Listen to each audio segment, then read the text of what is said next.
हाँ जी।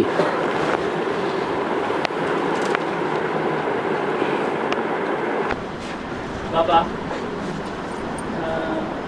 बाप दादा की भी आपस में कभी रूढ़ चलती है। ये कैसे समझना उसमें? बाप दादा और दादा। बाप कौन और दादा कौन नहीं मालूम है? बताओ। बाप तो राम बाप ऐसा शुरू में इसे समझाया गया है बाप तो राम बाप, बाप तो राम बाप और दादा ब्रह्मा। दादा ब्रह्मा। तो जो राम बाप है वो अकेला राम बाप है या निराकार राम और साकार राम दोनों इकट्ठे एक ही हैं? निराकार बाप साकार बाप के बगैर कोई काम नहीं कर सकता। चलो रूह रिहान ही करनी है तो रूह रिहान करना भी कोई काम है या नहीं है? हैं? ये भी तो कोई काम है। तो ये रूह रिहान बाप और दादा आपस में करते हैं। राम बाप की रूह एक बात और दादा की एक ही बात या दूसरी बात? अरे बात एक ही रहती है या अलग अलग रहती है? बाप दादा की दादा कभी बाप की वाणी में इंटरफियर करते हैं या नहीं करते हैं? करते हैं। तो रूहानी में भी दो बातें होती हैं क्योंकि दोनों की आत्माएं अलग अलग हैं। दादा की आत्मा सतयुग में जन्म लेगी, वो संगम युग की बातों को जानती ही नहीं। और बाप सतयुग में जो जन्म लेंगे उन सतयुग में जन्म लेने वाले बच्चों के बापों का भी बाप है, उनको जानने वाला है या नहीं है? हैं? हाँ, ऊंची डायनेस्टी का है तो बातों में फर्क हो जाता है। इसलिए दोनों की रूह रेहान चलती है।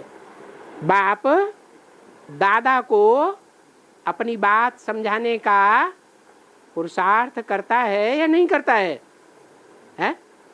कोई भी दुनिया में बाप होता है अपने नासमझ बच्चों को समझाने का प्रयास करता है या नहीं करता है?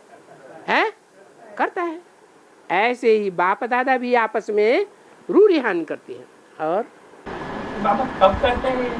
हैं? ये कब करते हैं? ये तब तक है जब तक वो कृष्ण बच्चा पूरी बात नहीं समझता है, बाप को पूरा नहीं पहचानता है। अभी तो वो खुद को ही क्या कहता है? गीता का भगवान। वो कहता है मैं ही गीता का गीतापति भगवान हूँ। गीता माता तो है, सारे विश्व की माता है, लेकिन मैं कौन हूँ? मैं विश्वपति हूँ। अरे तुम तो शरीर भी छोड़ गए, अब विश्वपति कहाँ से बन जाओगे? शरीर तो धारण तुम्हें करना नहीं है। तो ये बात बुद्धि में बैठनी चाहिए। और हाँ, कृष्ण जन्म लेने के 150 इयर्स के बाद एक्यूरेट सतयुग शुरू होता है। कृष्ण जन्म लेने के किसके जन्म लेने के? कृष्ण के जन्म लेने। कौन सा कृष्ण? सतयुग का कृष्ण। समझाना है बाबा। अरे गुरु से पक्का पक्का पूछ लो पहले। हाँ, गुरु जी से पक्का पक्का पूछ लो, समझ लो, फिर प्रश्न करो। हाँ, कृष्ण जन्म लेने के 150 इयर्स के बाद एक्यूरेट सतयुग शुरू होगा। अच्छा, उससे पहले नहीं होगा। एक्यूरेट सतयुग है, संगम में नहीं होगा, इनएक्यूरेट होगा। कहाँ से कहाँ तक वो कैसे गिनना है, कब से कब तक गिनना है? एक्यूरेट का मतलब क्या है? इनएक्यूरेट का मतलब क्या है? एक्यूरेट सतयुग और इनएक्यूरेट सतयुग। एक्यूरेट विश्व, इनएक्यूरेट विश्व। एक्यूरेट विश्व धर्म और इनएक्यूरेट विश्व धर्म कब कहें?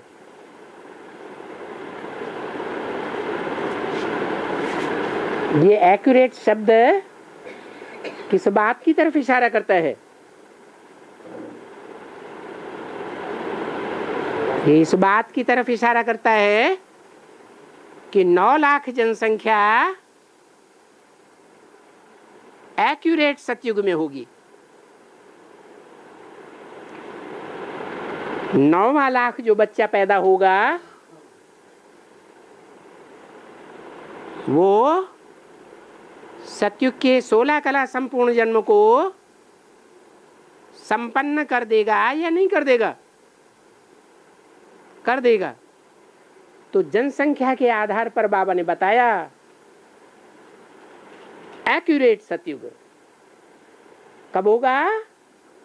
जब कृष्ण के जन्म के बाद 150 वर्ष की आयु पूरी होगी तो 9वीं लाख जो आत्मा है परमधाम में से वो नीचे उतर आएगी। राधा कृष्ण जैसे 4.5 लाख बच्चे सतयुग में नीचे आ जाएंगे। राधा कृष्ण को जन्म देने वाले माँ बाप जैसे बच्चे हैं वो तो संगम युग में ही नीचे उतर चुके होंगे। तो बताया 16 कला संपूर्ण सतयुग की पूरी स्थापना तब कहेंगे जब सतयुग की पूरी आबादी कितनी हो जाएगी? 9,16,108। और बाबा कौन से कृष्ण के 150 जन्म के बाद 150 साल के बाद? बता तो रहे हैं साकार कृष्ण की बात।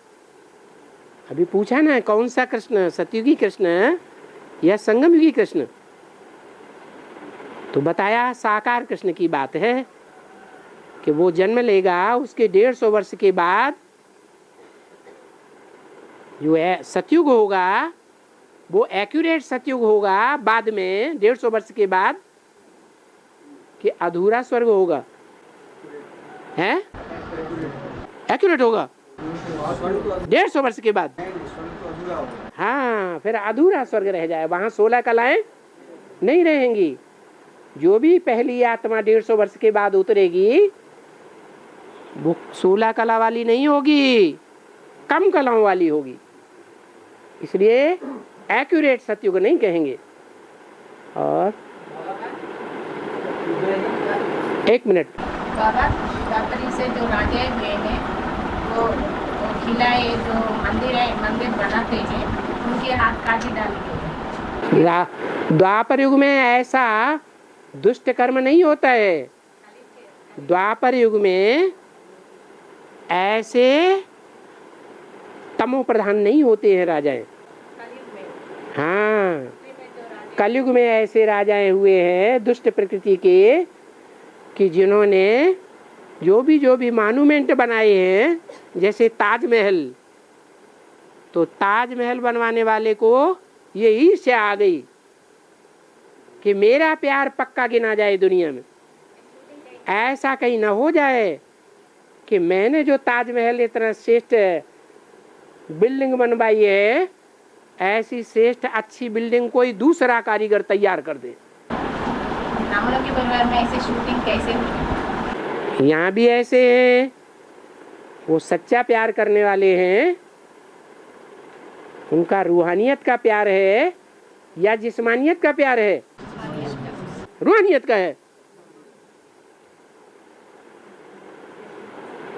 ताज बीबी से जिस शाहजहां ने प्यार किया था वो रूहानी प्यार था या जिस्मानी प्यार था? रूहानी था, जिस्मानी प्यार था। और इब्राहिम बुद्ध क्राइस्ट के धर्मपिता है, 33 करोड़ देवताओं में आता है। इब्राहिम बुद्ध क्राइस्ट धर्मपिता रहते हैं हाँ, तो लोग 33 करोड़ देवता में आता है नहीं आता है? कितने देवताओं में? 33 करोड़ देवता में 33 करोड़ देवताओं में। आएगा नहीं आएगा। जो इब्राहिम, बुद्ध, क्राइस्ट नाम पड़ता है वो देहधारी आत्माओं का नाम पड़ता है या ऊपर से आने वाली आत्माओं का नाम पड़ता है? हाँ, जो ऊपर से आत्माएं उतरती है, जिस शरीर में उतरती है, उनका नाम पहले कुछ दूसरा था, शरीर का नाम। जैसे क्राइस्ट आया तो क्राइस्ट ने जिसमें प्रवेश किया उसका नाम जीसस था। प्रवेश होने के बाद उसका नाम क्राइस्ट पड़ा। तो क्राइस्ट की आत्मा तो सतयुग में नहीं आती। ऐसे ही बुद्ध, महात्मा बुद्ध, जब परम धाम से आत्मा आती है तो किसी शरीर में प्रवेश करती है। जिस शरीर में प्रवेश करती है उसका नाम पहले बुद्ध नहीं था, क्या था? सिद्धार्थ था। जब ऊपर वाली आत्मा ने प्रवेश किया तो उसका नाम बदल गया। तो जो ऊपर वाली आत्मा का नाम हुआ बुद्ध है, क्योंकि उस आत्मा ने उस शरीर के ऊपर कब्जा कर लिया। तो जिस आत्मा ने कब्जा किया उसी का शरीर हुआ ना। इसलिए वो आत्मा के लिए नहीं कहेंगे कि वो सतयुग में आती है। हाँ, वो धर्मपिताओं ने जिसमें प्रवेश किया, जिनका नाम पहले कुछ दूसरा था, वो आत्माएं सतयुग में जरूर आती है। पक्के सतयुग में नहीं आती, एक्यूरेट सतयुग में नहीं आती। कैसे सतयुग में आती है? कम कला वाले सतयुग में आती है या 16 कला संपूर्ण में आती है? कम कला वाले सतयुग में आती है। और 33 करोड़ देवताओं में हैं? गिना जाता है नहीं गिना जाता है? 33 करोड़ देवताओं में गिना जाता है नहीं गिना जाता है? बताया ना, देवता जो है उन्हीं को कहा जाता है जो दिव्य होते हैं, दिव्य कर्म करते हैं। तो दिव्य कर्म करने वाले कम होंगे या जास्ती होंगे? थोड़े होते हैं। वो तो राजयोगी होंगे या प्रजावर्ग में आने वाले होंगे? हैं? राजयोगी होंगे। प्रजावर्ग में आने वाले जो देवताएं हैं वो टोटल मिलकर के 33 करोड़ हैं। वो 33 करोड़ प्रजावर्ग की आत्माएं हैं, ढेर की ढेर। तो 33 करोड़ की तो बात ही नहीं। और बाबा, योगिनी माँ चंद्रवंशी का पूर्वज है, तो है? चंद्रवंशी का पूर्वज है योगिनी माँ। हाँ, तो वो सूर्यवंशी माँ कैसी हुई? सूर्यवंशी माँ कैसे हुई? सूर्यवंशियों की माता कैसी? सही बात है। देखो, जब शादियां होती हैं तो शादी कन्या की, कन्या कुल में जब शादी होती है वर की, तो वर ऊंच कुल का होता है या कन्या ऊंच कुल की होती है? वर ऊंच कुल का होता है। अब नहीं समझ में आया? समझ में आया कि नहीं? है? आया ना? कैसे आया? हाँ, जो सूर्य है वो सूर्यवंशी है। सूर्य है वो अत्रि है। त्रि माने तीन। कौन है मुख्य तीन? ब्रह्मा, विष्णु, शंकर। अभी मुरली में क्या आया? न मैं ब्रह्मा हूं न मैं ब्राह्मण हूं। पहला ब्राह्मण कौन है? प्रजापिता है पहला ब्राह्मण। तो वो ब्राह्मण भी नहीं है। कौन? अनुसुईया का पति, काशी माता का, योगिनी माता का जो पति है वो 3 देवताओं में से भी नहीं है। वो अत्रि है, यानी 3 देवता भी नहीं है।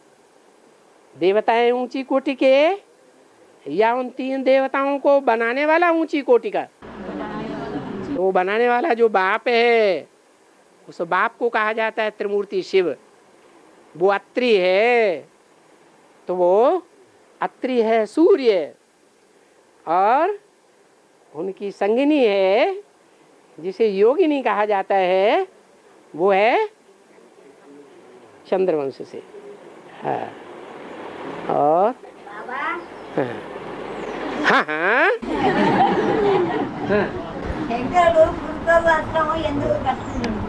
ठीक है भयो हैं। हाँ हाँ सुना, सभी ने सुना। हाँ क्या कहते? शंकर जी शेर का अरे हाँ और तुम बताओ। हाँ हैं? शंकर जी शेर का अरे हिंदी नहीं बोलना आता है तो क्यों बोल रहे? हाँ बोलो। शेर का चमड़ा क्यों पहनते हो? शंकर है, शेर का चमड़ा क्यों पहनते हो? शेर का नहीं पहनते हैं, बाघ अंबर। बाघ अंबर माने कपड़ा, बाघ माने टाइगर। दो तरह के शेर होते हैं। जानवर जो हैं, उन जानवरों में दो जानवर सारे जंगल को कंट्रोल करने वाले होते हैं। एक होता है शेर और एक होता है टाइगर। टाइगर ज्यादा ताकतवर होता है या शेर ज्यादा ताकतवर होता है? हैं? शेर ज्यादा ताकतवर होता है, बड़े मोहड़े वाला, सिंह कहा जाता है, लॉइन। और जो टाइगर है वो छोटे मोहड़े का होता है। लेकिन बुद्धि ज्यादा तीखी किस में होती है? हैं? टाइगर में ज्यादा तीखी बुद्धि होती है, इसलिए वो मौका देख करके हमला करता है। जहां देख रहा अवसर ठीक नहीं है, स्थितियां परिस्थितियां अच्छी नहीं है, तो वो हमला नहीं करेगा। और जहां देखागा पक्का मौका है, अभी हमला करना जरूरी है, अभी हमला करेंगे तो जीत जरूर होगी, और हमला कर देता है। ऐसा टाइगर जो है वो विजयी होता है जो बुद्धि से काम लेता है, या जो शरीर की शक्ति वाला ज्यादा शक्तिशाली शेर है वो विजयी होता है? बुद्धि से काम लेने वाला टाइगर विजयी होता है। तो जो टाइगर है वो उसकी खाल दिखाई गई है पे ओढ़े हुए, अर्थात वो बबर शेर जैसा पार्ट बजाने वाला बुद्धू नहीं है। कैसा पार्ट बजाने वाला है? हैं? टाइगर जैसा पार्ट बजाने वाला है। पार्ट तो उसका चलता है संगम युग में ही, लेकिन जो पार्ट चलता है, जब से पार्ट शुरू होता है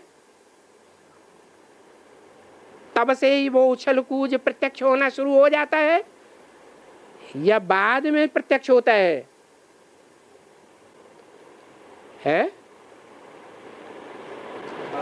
बाद में प्रत्यक्ष होता है। जो संसार रूपी जंगल में और जानवर हैं, जानवरियत को बढ़ाने वाले, उन जानवरियतियों के कर्मों को तरजीह नहीं देता, उन जानवरों को दबोच लेता है। वो बाद में दबोचता है या पहले ही दबोचना शुरू कर देता है? अरे शंकर का पार्ट कब से है? कौन से संघ से शंकर का पार्ट प्रत्यक्ष होता है? 76 से। तो 76 में ही प्रत्यक्ष हो जाता है या बाद में प्रत्यक्ष होता है? हैं? बाद में प्रत्यक्ष होता है। तो जब प्रत्यक्ष होता है तब पूरा मौका देख लेता है कि अब मैदान में आने का टाइम है, तब तक गुप्त होकर के पार्ट बजाता है। इसलिए वो टाइगर की खाल शंकर को दिखाई गई है। वो कैसा पार्टधारी है? टाइगर जैसा पार्टधारी है या ब्रह्मा की तरह पार्टधारी है? टाइगर की तरह पार्टधारी है। और బాబా ఒక్క వజ్రం నేను పంపితే 90 నేను చెప్పిన నాకు ఒక్క డాబర్ तेलुगु में समझाए तो अच्छा रहता करते अच्छा अच्छा हिंदी लो चप्पू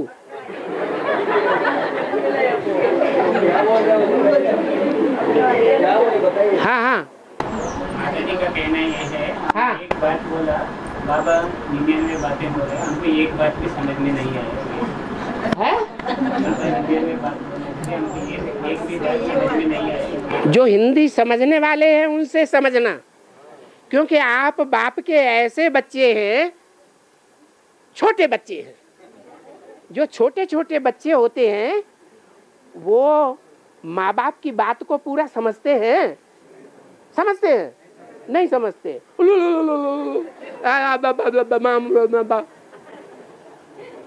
तो आप जब बड़े बच्चे हो जाएंगे ना तो बाप से डायरेक्ट समझेंगे। अभी जो लुलु लुलु को समझने वाले हैं उनसे समझ लीजिएगा।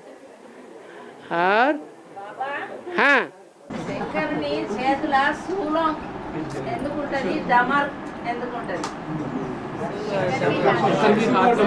है डमरू और त्रिशूल दिखाते हैं, वो क्यों दिखाते हैं? जो शंकर है उसके हाथ में जो बाजा है वो बाजा एक तरफ से बजता है या दोनों तरफ बजता है?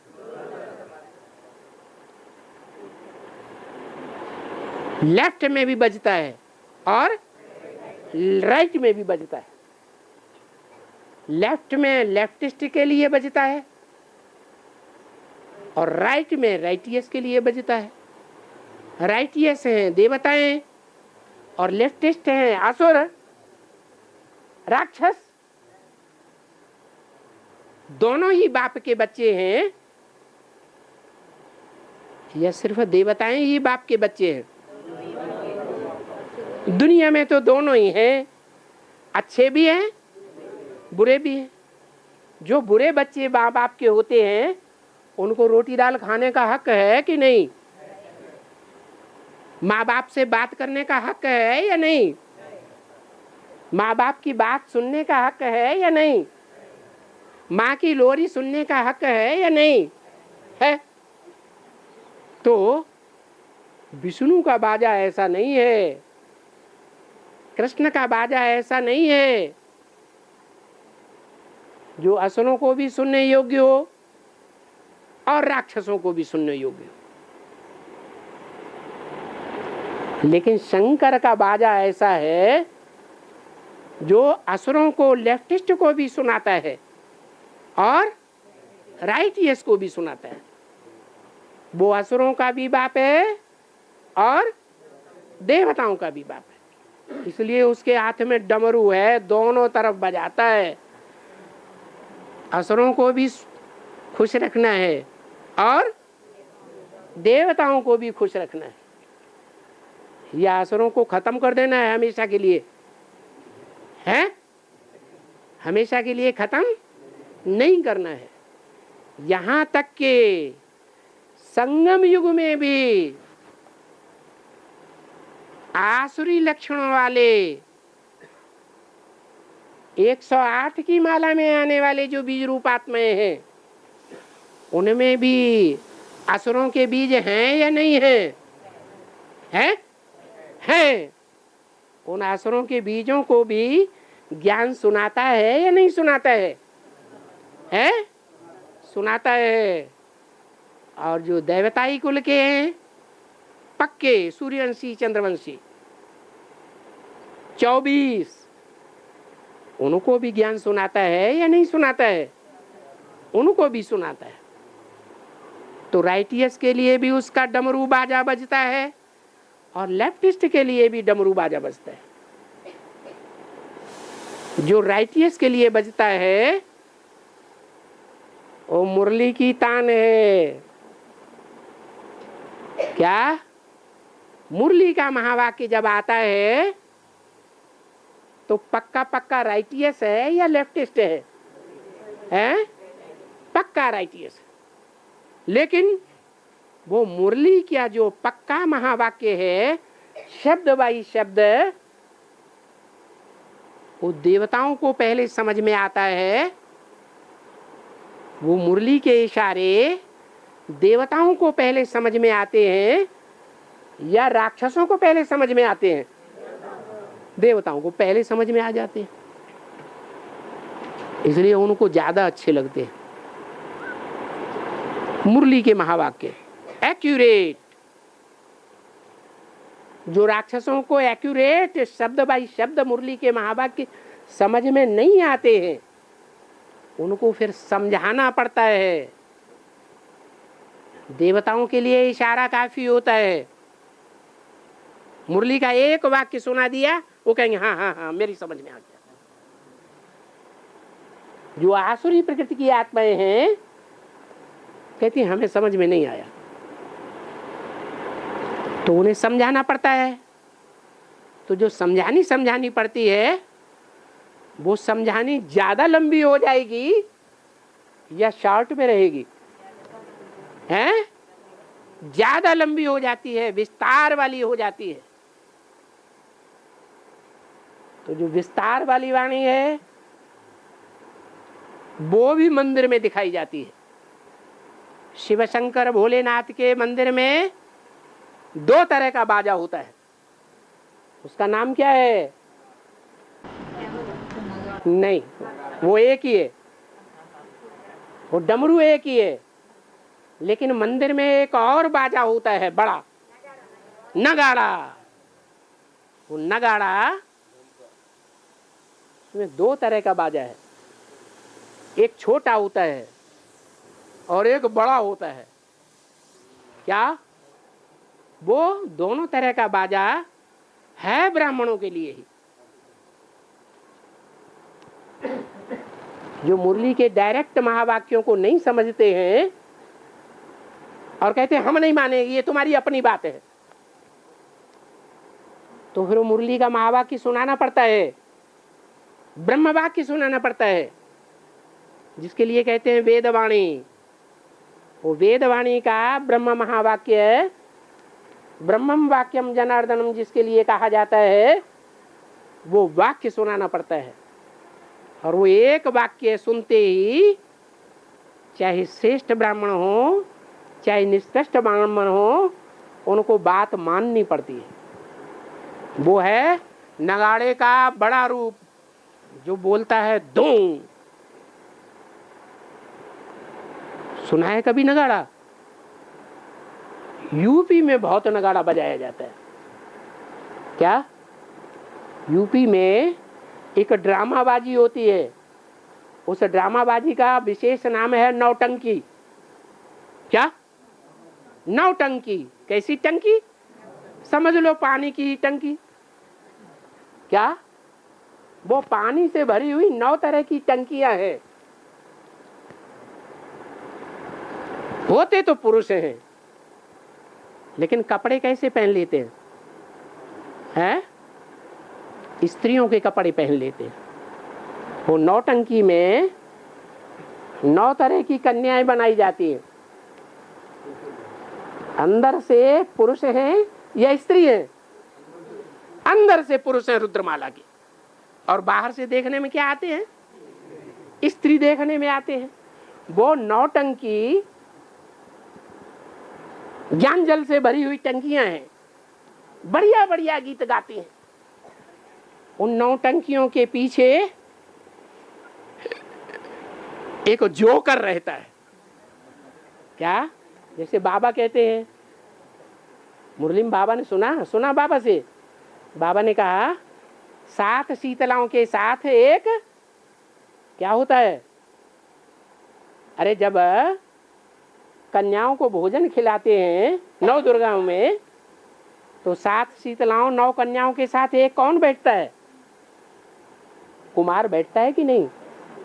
तो वो कुमार होता है दिखाया हुआ, वो जोकर के रूप में दिखाते हैं। क्या? जो करे सो अच्छा। वो जो कुछ भी करता है ना, चाहे अच्छी बात करेगा चाहे बुरी बात करेगा, सब खुश होते हैं, बड़े प्रसन्न होते हैं। तो जैसे सिख लोग कहते हैं ना, जो बोले सो निहाल, सुना कि नहीं कभी? गुरुद्वारे में जाके सुनना। वो भगवान के लिए कहते हैं कि भगवान जो बोलेगा वो निहाल कर देगा। तो ऐसे ही वो जोकर का भी पार्ट है।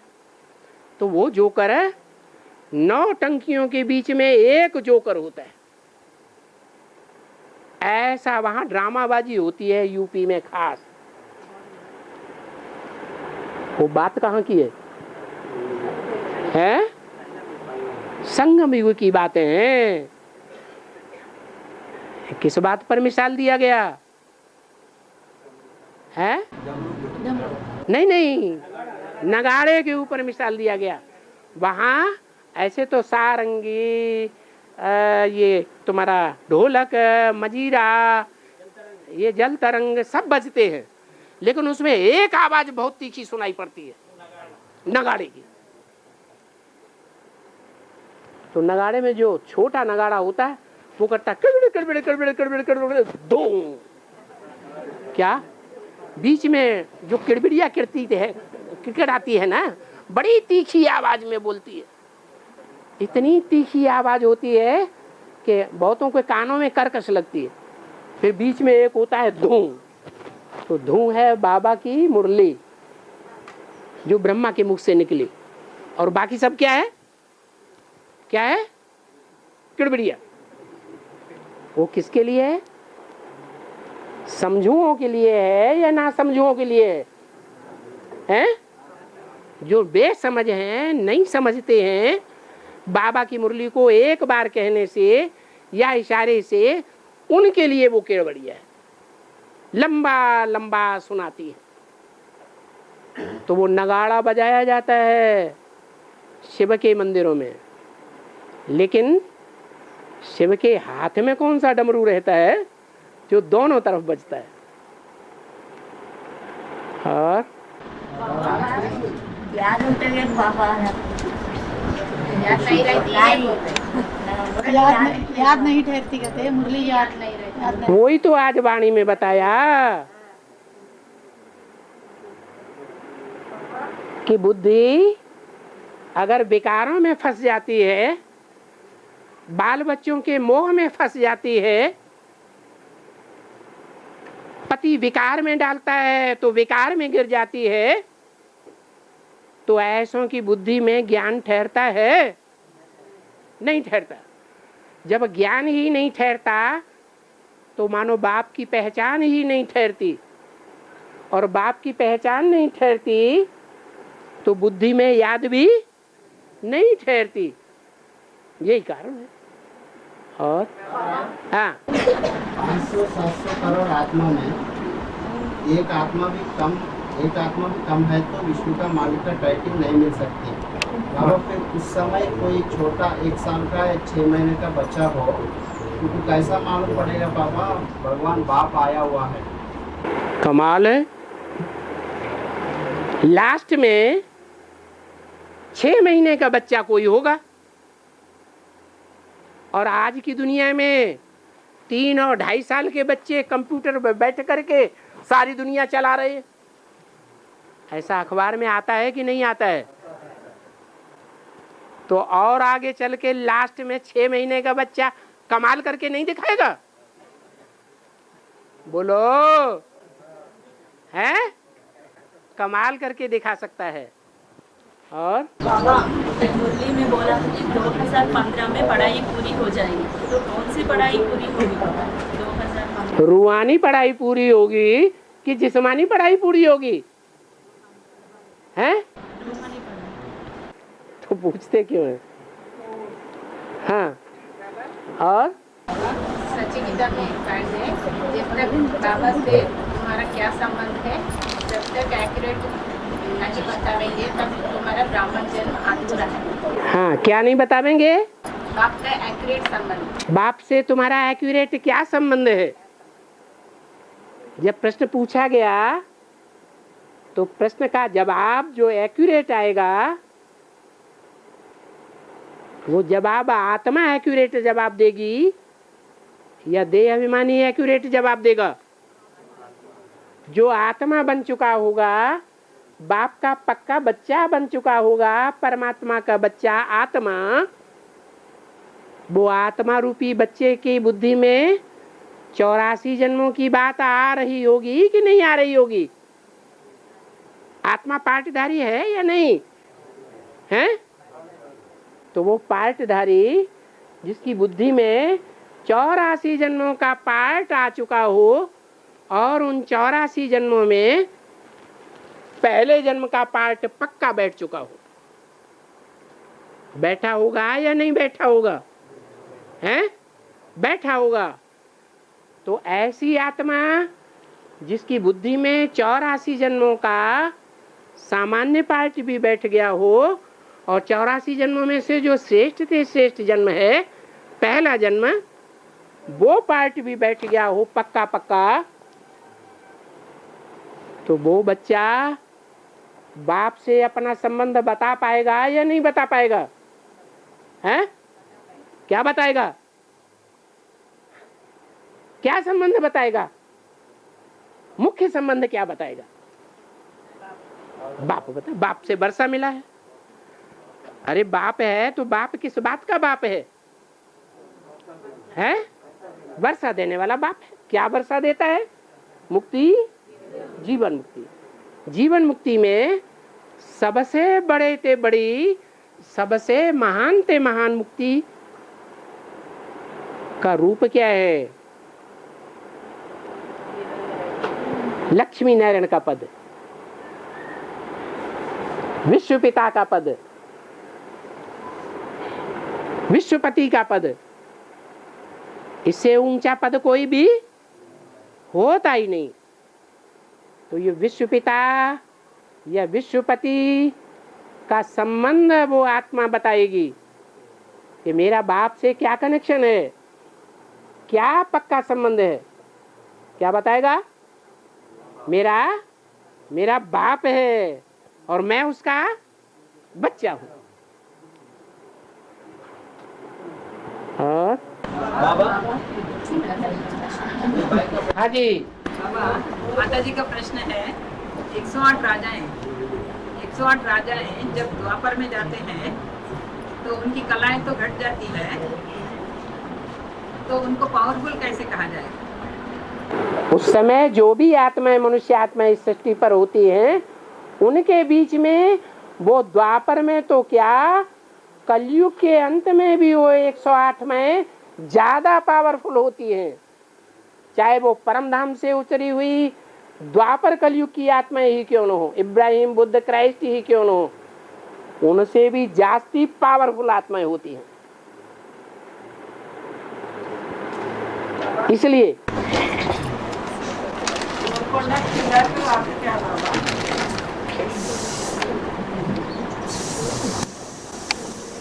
गोलकोंडा किला है ना, गोलकोंडा किला हैदराबाद किला। अरे गोलकोंडा किला के बारे में बताओ तो पहले। हाँ किला है, मान लिया किला है, कोई होगा, उसके बारे में खास बात क्या है? पहले पूरी कथा कहानी तो बताओ, सार में तो बताओ।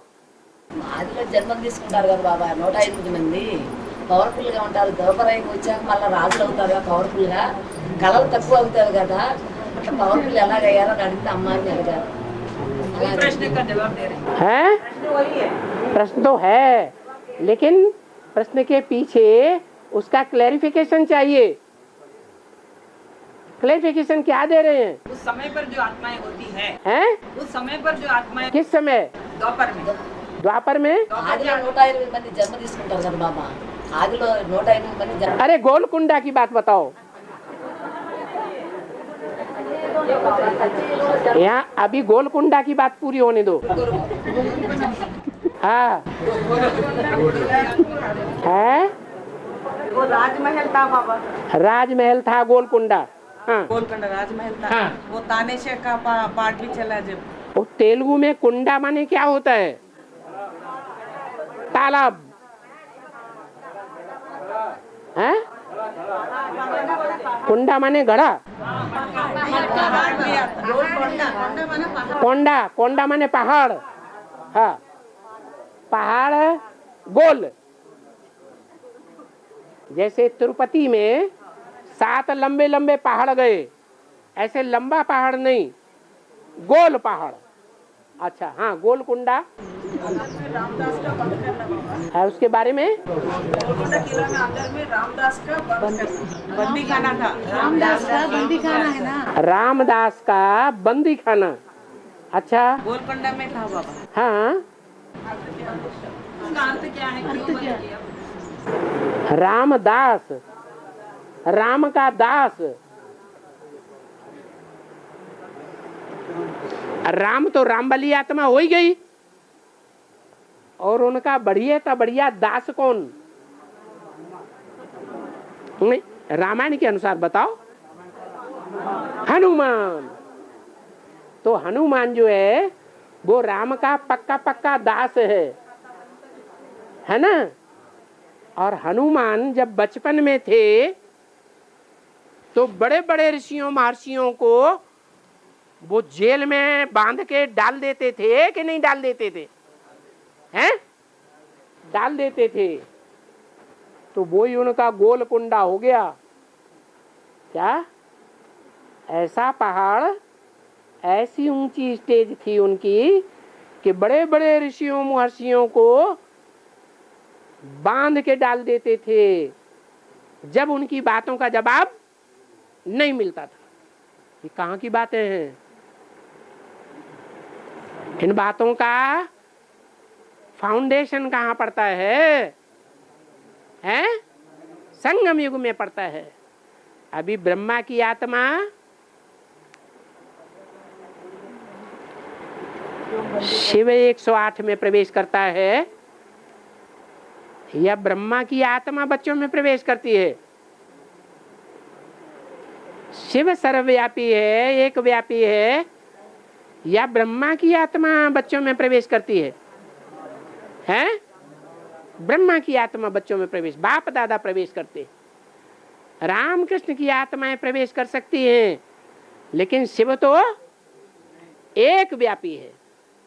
उनमें भी जो राम का दास कहा जाता है, माना ब्रह्मा वाली आत्मा जो हनुमान का पार्टधारी है, वो इतनी पावरफुल आत्मा है कि 108 जो रुद्रमाला के बच्चे हैं उनमें जो सप्त ऋषियों के बीज का पार्ट बजाने वाले हैं वो भी उनकी बातों का जवाब नहीं दे पाते हैं।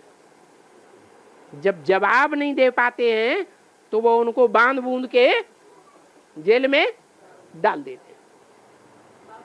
हाँ, उसकी यादगार में वो गोल कुंडा बना हुआ है। और हाँ, भक्त कन्नप्पा ज्ञानी है क्या? ज्ञानी है क्या? भक्त कन्नप्पा। हाँ हाँ, कन्नप्पा। ओहो, कन्नप्पा की आंख फूटी थी कि नहीं फूटी थी? हैं? जब आंख फूटी है तो अज्ञानी है। भगवान मिल गया तो आंख आ गई या फूटी रह गई? हैं? आ गई तो सोजरा हो गया, ज्ञानी हो गया। और हाँ, 5000 साल वर्ष के ड्रामा में ब्रह्मा बाबा का आयु थोड़ा कम हुई है ना बाबा? ब्रह्मा बाबा की आयु हाँ कम हुई है ना? हाँ हाँ, कितनी वर्ष कम हुई है? और कब? 50 साल तो बताई मुरली में। कब से कब तक? 69 में तो शरीर छोड़ा था। शरीर रहते रहते आयु गिनी जाती है कि शरीर छोड़ने के बाद आयु गिनी जाती है? अरे, आयु कब गिनी जाती है? तो कब तक उनकी आयु थी? 69 के बाद उनकी आयु खत्म हो गई। तो जब 69 के बाद आयु खत्म हुई तो उसमें 50 साल और जोड़ दो। कौन सा वर्ष आया? अरे हैं? 2000 अरे 19 हाँ 2018 आया तो वही टाइम हुआ। ब्रह्मा वाली आत्मा को कोई भी ब्रह्मा कुमार ये नहीं मानता कि वो साकार में पार्ट बजाए रहे, लेकिन अभी साकार में पार्ट बजाए रहे हैं या नहीं है? नहीं बजाए रहे, बजाए रहे, लेकिन ब्रह्मा कुमार नहीं मानते तो सारी दुनिया में भी कोई नहीं मानता कि कृष्ण की आत्मा अभी साकार में पार्ट बजाए रही। जब दोनों आत्माएं संपन्न बनेंगी, बाप भी और बच्चा भी, बाप अकेला जाने वाला है संपन्न होकर के या बच्चे के साथ जाएगा? बच्चे के साथ। तो माँ बाप, वो बाप और बेटा जब दोनों संपन्न बनते हैं, उनका टाइम क्या बताया मुरली में है? तुम बच्चों को तमो प्रधान से सतो प्रधान बनने में 40 से 50 वर्ष लगते हैं। तो 40-50 वर्ष पूरे होते हैं 18 और 28 में। ये 2 वर्ष हैं, 10 वर्ष का अंतर है। उन 10 वर्षों में बाप और बच्चा दोनों ही लक्ष्मी नारायण स्वरूप बन जाएंगे, तो साकार हो जाएंगे या गुप्त रहेंगे? साकार में प्रत्यक्ष हो जाएंगे संसार के सामने। और हाँ एक मिनट है, शरीर कच्चा का है, कब बन जाएगा? परंतम जाके आने के बाद, नहीं तो पहले बन जाएगा। ये बाई का प्रश्न है। कमाल है। परम धाम में बाप का घर है या नहीं? जो बाप का घर वो बच्चों का घर है या नहीं है? बच्चों का घर है। जो बच्चों का घर है तो बच्चे बाप के घर में आराम पाएंगे या बाहर की दुनिया में रह करके आराम पाते हैं? बाप के घर में जाकर के आराम पाते हैं। जैसे सारे दिन मनुष्य काम करता है, सारे दिन काम करके थक जाता है, तो घर में जाकर के रात में क्या करता है? आराम करता है। रात में रिफ्रेश होता है या सवेरे को उठता है तो रिफ्रेश होता है? सवेरे को उठता है तो थकान दूर हो जाती है। ऐसे ही आत्मा ने जीवात्मा बन करके 84 जन्म पार्ट बजाया, इंद्रियों के सुख भोगे, इंद्रियों के सुख भोगते भोगते आत्मा कमजोर हो गई या पावरफुल हो गई? कमजोर हो गई, थक गई, लथपथ हो गई। ऐसी थकी हुई आत्माएं जब तक बाप के घर में नहीं पहुंचे तब तक वो पूरी रिफ्रेश नहीं हो सकती। वो बाप का घर पावर हाउस है। क्या? Power house. तो पावर हाउस से आने के बाद ही आत्मा कंचन काया बनेगी या पहले बनेगी? बोलो ना, कौन किसने पूछा? आने के बाद बनेगी। हाँ जी। बेसिक थामन ये प्रश्न पूछ रहे हैं बाबा, शंकर में ब्रह्मा का प्रवेशता का प्रूफ क्या है? शंकर में ब्रह्मा बाबा का प्रवेशता है ना? हाँ, का प्रूफ मांग रहे हैं बेसिक थामन बाबा। हाँ बेसिक वाले मांगते हैं। अच्छा, उनसे पहले ये प्रूफ मांगो कि ब्रह्मा में शिव ने प्रवेश किया, इसका प्रूफ क्या है? मुरलियां है ना ये सब? हैं? मुरलियां है ना ये सब? तो यहाँ भी एडवांस की मुरलियां हैं। एडवांस की मुरलियों के आधार पर जो एडवांस कोर्स है, वो एडवांस कोर्स कोई भी ब्रह्मा कुमार पूरा सुनते हैं तो उनकी बुद्धि क्या होती है? पलट जाती है। में ब्रह्मा प्रवेशता। अरे पहले इनकी बात का जवाब। वो प्रश्न आपने बात पूछी तो उनके पास जवाब नहीं है। क्या? उनके पास जवाब है मुरलियां हैं, माने ब्रह्मा की मुख से निकली हुई वाणी है। लेकिन ऐसी वाणी तो आसाराम बापू की भी है, मुरारी बापू की भी है, हंसा जी महाराज की भी वाणी है, जितने भी बड़े बड़े महात्मा हुए सब की वाणी है। वो वाणी होना वो प्रमाण है या परिवर्तन प्रमाण है? वाणी होना प्रूफ है भगवान के आने का, या वाणी का कितना प्रभाव होता है ये प्रूफ है? प्रभाव के आधार पर प्रूफ माना जाएगा। वाणी चलाना ये तो सब आए, सब गाय बजा के चले गए, कोई प्रभाव दुनिया के ऊपर नहीं पड़ा, परिवर्तन बुद्धियों का नहीं हुआ।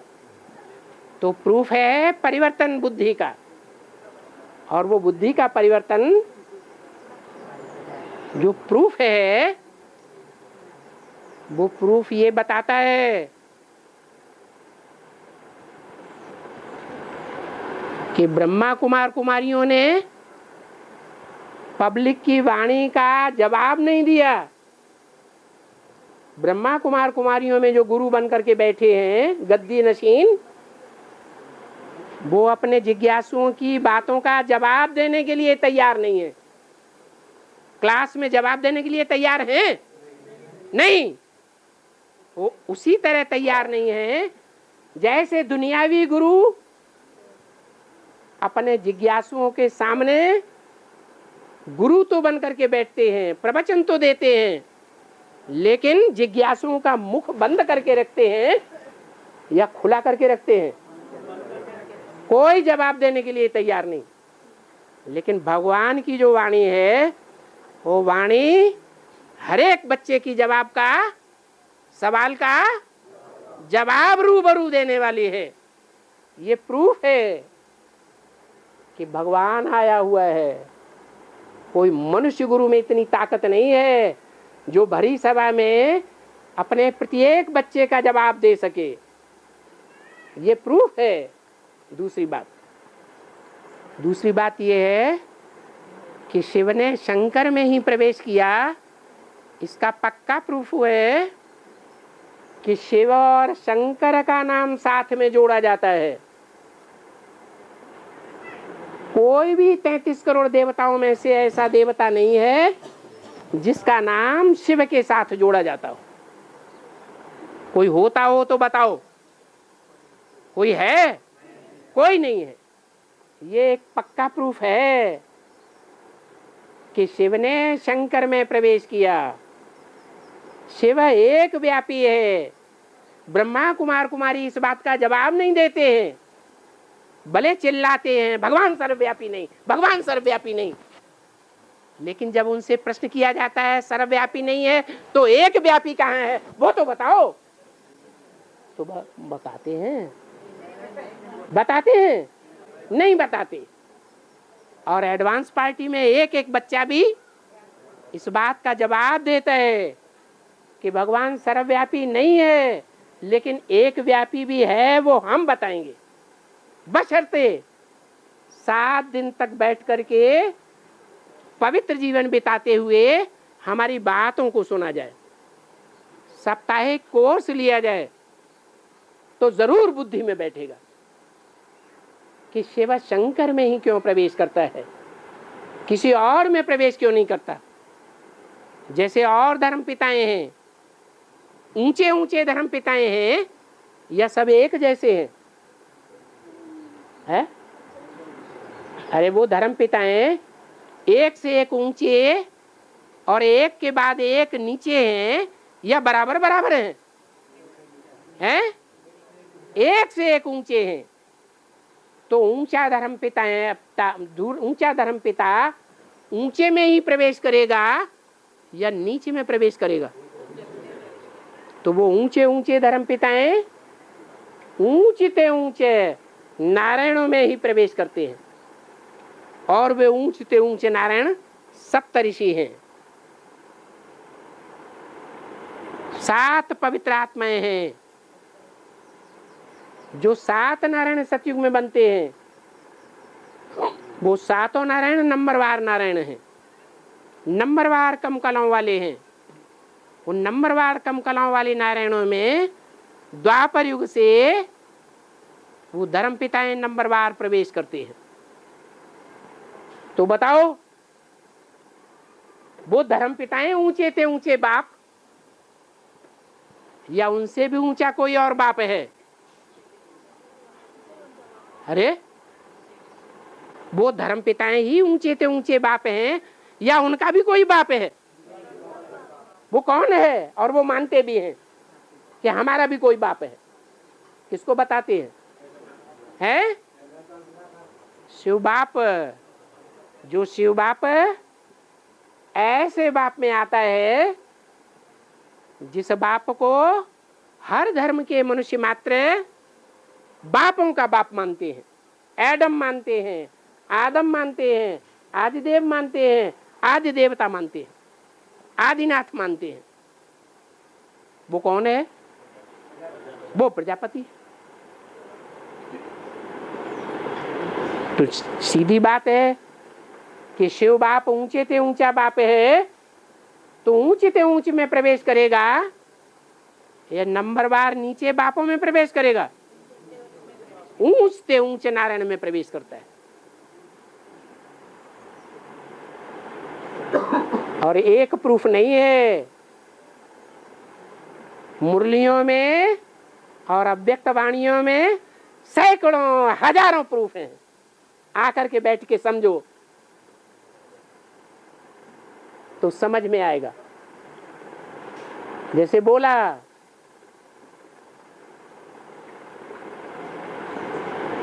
अहमदाबाद है सर्व सेंटर्स का बीज रूप। कौन सा सेंटर? अहमदाबाद सर्व सेंटर्स का बीज रूप है। तो सर्व सेंटर्स का बीज रूप क्यों है, कैसे है? वो बात ब्रह्मा कुमार कुमारी समझाए, नहीं तो हम बताएंगे। समझाएंगे हैं कैसे है? वो कहेंगे अहमदाबाद का सेंटर ब्रह्मा बाबा ने स्थापन किया, इसलिए सर्व सेंटर्स का बीज रूप है। लेकिन ब्रह्मा बाबा ने जो अहमदाबाद का सेंटर माउंट आबू की प्रॉपर्टी से स्थापन किया, किसी व्यक्ति के द्वारा व्यक्ति की धन संपत्ति के आधार पर स्थापन नहीं हुआ, वो सेंटर सर्व सेंटर्स का बीज रूप कैसे कह दिया? बीज रूप कहने का कारण क्या? फल रूप क्यों नहीं कहा? फूल रूप क्यों नहीं कहा?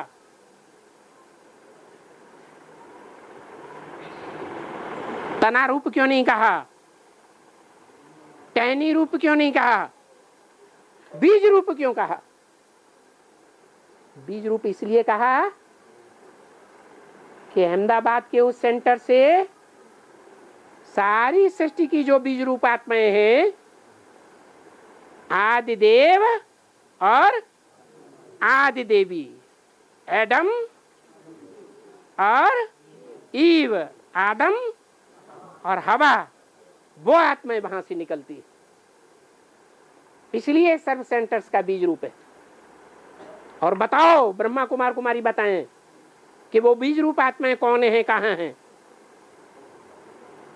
नहीं आप जानते हैं तो हमारे पास आओ, हम बताएंगे।